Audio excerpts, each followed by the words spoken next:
Assalomu alaykum, hurmatli zo'r ko'ruvchilar. Yaxshimisizlar?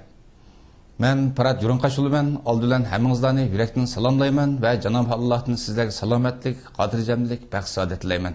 Hurmatli zo'r ko'ruvchilar.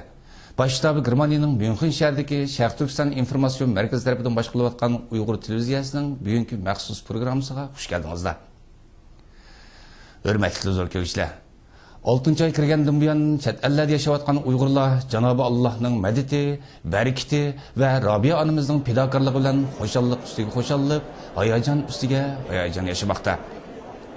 Sizlarga ma'lum, 6 ayning 5-kuni Amerika prezidenti Bush va xonimi milliy rahbarimiz va ma'naviy onamiz Robiya xonimni qabul qilib ko'rishgan va bu hodisa butun dunyodagi Sharq Turkistonliklar orasida tarixda misli ko'rilmagan darajada tantana paydo qilgan. Ularning bu tantanasi davom qilayotgan bir paytda ma'naviy onamiz Robiya xonimning hayot sarguzashtidan bir aks ettirilgan falakdan hujum qilguvchi Xitoyning birinchi nomerlik dushmani nomli tarixiy romanining 6-ayning 19-kuni Germaniyada rasmiy nashrdan chiqqanligi haqidagi xabar Uyg'ur xalqining tantanasi va shodligini yana bir pallaga ko'tardi. Germaniyalik atoqli ayol yozuvchi Aleksandra tarafidan qalamga ilingan Dünya Uyghur Qurultayı Reisi, Sharq Turkiston Milliy harakatining rahbari, Uyg'urlarning ma'naviy onasi Robiya Qodirning hayot aks ettirilgan biografiyalik roman 2007-yil 6-ayning 19-kuni kitobxonlar bilan rasmiy yuz ko'rishdi.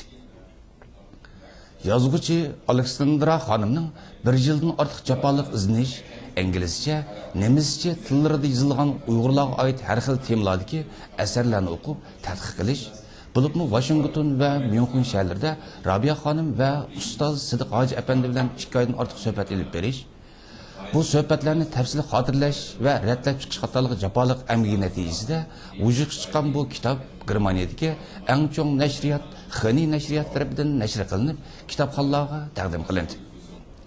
Kitobning nashr qilinish murosimiga qatnashish va mushtarlarning kitobini imzolash uchun Robiya xonim nashriyatning alohida taklifiga binoan 2007-yil 6-ayning 18-kuni Berlinga yetib kelgan. Kitobning nashr qilinish murosimi 6-ayning 19-kuni Cumhuriyetlik matbuot saroyida o'tkazilgan muxbirlarning kutilish yig'ini bilan rasmiy boshlandi. Intayin dog'dug'liq o'tkazilgan matbuot yig'inida Germaniyaning eng chong televiziya kanallari, radio va gazet jurnallarining 50 dan ortiq muxbiri ishtirok qildi. Yig'in zaliga Robiya xonimning cho'ngaytirilgan rasmi bilan birga kitobning cho'ngaytirilgan nusxasi va kitobning tunutish nusxalari qo'yilgan bo'lib, intayin haybatli tus olgandi. Matbuot yig'iniga Robiya xonim bilan birga Germaniya parlamenti a'zosi, Yeshillar partiyasining raisi mashhur siyosatchi Claudia Roth xonim, Uyg'ur masalasini tunji qitim Germaniya parlamentida o'tirib qo'ygan parlament a'zosi Volker Beck apandi, Xalqaro kechirim tashkilotining vakili doktor Playter apandi qatorliqlar ishtirok qilib, Sharq Turkistondagi umumiy vaziyat, Xitoy hukumatining Uyg'urlarga qaratgan bostirish siyosat qatorliq masalalar haqida tafsiliy doklad berdi va muxbirlarning savollariga javob berdi. Robiya xonim muxbirlarning savoliga javob berib, 21-asrda insoniy haq huquqlari og'ir darajada dafsanda qilinayotgan, Xitoy hukumati tomonidan millat sifatida yo'q qilish xatiriga duch kelayotgan, ammo bu ichinishli fojialarni dunyoga anglatish huquqidan mahrum qilayotgan bir millatning, ya'ni Uyg'ur millatining ovozini dunyoga anglatish uchun bu kitobning yozilganligini. Bu kitob yolg'iz Robiya Qodirdan iborat bir shaxsning biografiyasi bo'lib qolmasdan, bir millatning, bir vatanning ichinishli sarguzashtlari ekanligini o'tirib qo'yib o'tdi.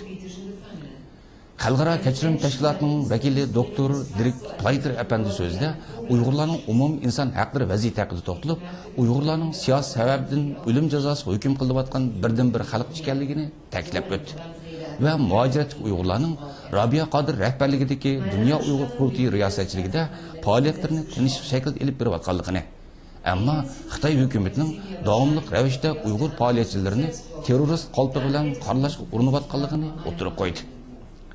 Germaniya Yeshillar partiyasining raisi, parlament a'zosi Claudia Roth xonim so'zda oldi bilan Robiya xonimning kitobini german tilida nashr qilib, german xalqiga taqdim qilgan bu so'g'isidan mamnuniyat his qilganligini eskartib, 11-sentabr terror voqeasidan keyin Xitoy hukumatining xalqaro terrorizm qarshi turish niqobi ostida Uyg'ur musulmonlarni qattiq bostirayotganligini, Xitoy hukumatining Uyg'ur, Tibet xalqlariga qaratgan besimlarini to'xtatish kerakligini Germaniya hukumatining bu xususda Xitoy hukumatiga texim ko'p besim qilishi lozimligini, Uyg'ur masalasini Ishillar partiyasi bo'lib Germaniya parlamentida kun tartibga kirgizish uchun tirishchilik ko'rsatganligini o'tirib qo'ydi.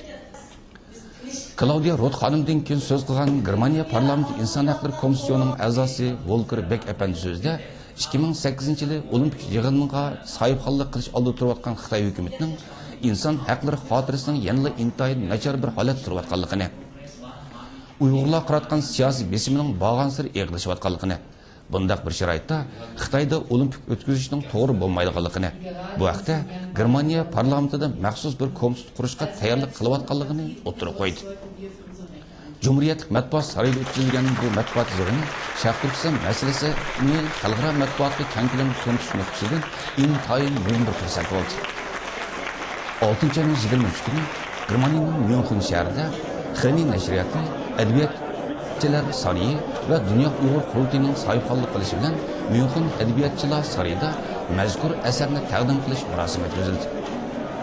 Bu marosimga Robiya Qodir xonim yetakchiligidagi Dunyo Uyg'ur qurultiyi rahbarlari va a'zolaridan sirt yana Myunxen shahrida yashayotgan yuzlagan Uyg'urlar milliy kiyimlar bilan kelib qatnashdi. Myunxenda o'tkazilgan bu marosimga Bavariya parlamentining millat vakillari, Ishillar partiyasining rahbarlari, mashhur adiblar, san'atkorlar va har soha muxbirlaridan bo'lib 800 dan ortiq kishi qatnashdi.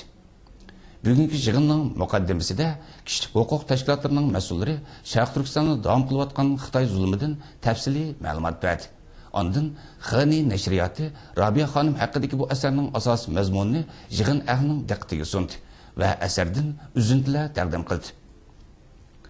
Savol-javob boshlanganda Robiya Qodir xonimning Sharq Turkistondagi Xitoy zulmiga oid bayonlari yig'in ahlini hayron-has qoldirdi. Kishilar to'xtamay bosh chayqashib, bugungi dunyoda bu qadar og'ir xorliq ichida yashayotgan millat bor ekan. Biz Xitoyning taraqqiyoti haqida anglab, u yerda davom qilayotgan mislsiz og'ir zulmlardan bexabar yashayaptik. Bulubmi bizga noma'lum bo'lgan musulmon Uyg'urlarning tortayotgan zulmlarga sukut qilib to'g'rilib bo'lmaydi deyishdi. Robiya Qodir xonim Xitoy hukumatining etnik qirg'inchiligi, Uyg'ur millatini assimilyatsiya qilib tugutish yo'lida qo'llanayotgan hilil nayranglari va dahshatli bostirish siyosatlari haqida tafsiliy ma'lumot berish bilan birga Uyg'urlarning chet ellarga sarson sarganda bo'lib chiqib ketishiga sabab bo'lgan zulmlar haqida to'xtalib, savol so'rg'ichlarni ongdan qoldirdi. Ajoyib zo'r qiziqish va olqish sadolari davom qilgan bu yig'inda Xitoy hukumatining Uyg'ur milliy harakatiga qarata ilib berayotgan suiqasdlik harakatlari tilga olinib, Bavariya Ishillar partiyasining mas'uli Margarita Bauze xonim Uyg'urlar vatandalar emas, Germaniyadagi demokratik bir davlatmi Xitoy josuslarining Uyg'ur milliy harakatiga qarata tuhmatxo'rlik va ziyonkashlik qilayotganligini amaliy faktlar bilan o'tirib qo'yib, yig'in ahlining Uyg'urlarga bo'lgan esdoshligini va Robiya Qodir xonimga bo'lgan hurmatini texnik yuqori ballaga chiqardi. Hurmatli televizor ko'ruvchilar, Istansimiz muxbir Aygul Ablat xonim kitob tarqish murosimi jarayonida Robiya xonimni va boshqa yurtdoshlarni ziyorat qilib, ularning bu vaqtdagi ta'sirot va qarashlarini egallagan edi. Tövəndə Aygul xanımның naq maydon ziyoratının əməli görünüşlərinə diqqət qilgaysizlar. Hörmətli Rabiyada, xush gəlibsiz.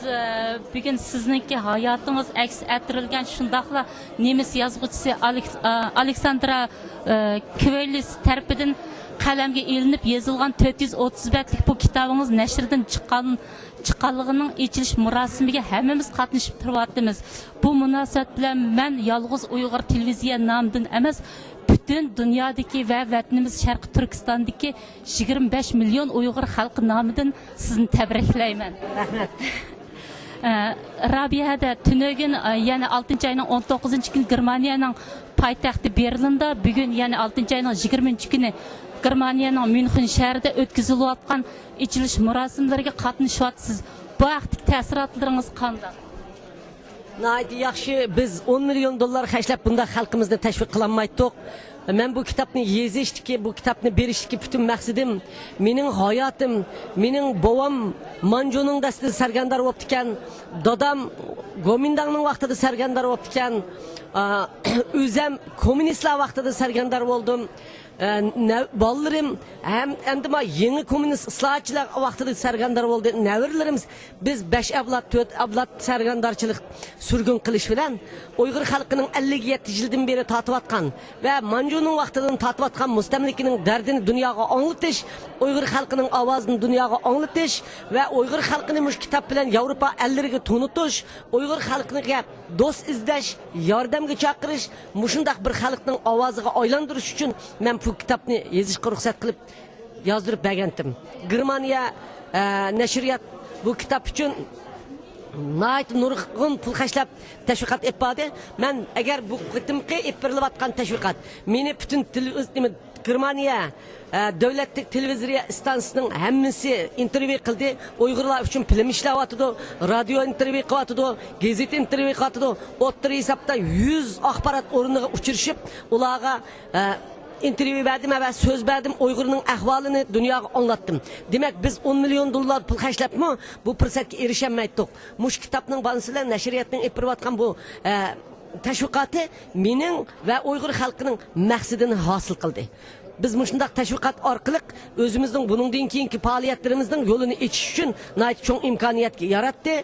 Ben bu kitabni yeziş jarayonida meni qo'llagan ve kitap yezilib bo'lgandan keyin kitapni setib bilib, nashriyatni ve meni qo'llagan barliq qarindoshlarımga chin ko'nglimdan rahmat aytaman. Shuningdek har qanday vaqtida Uyg'urning faoliyatlariga o'zining axborot o'rnini evatayotgan Jalil Qarqash apandimga ve Farhat Yo'rinqashga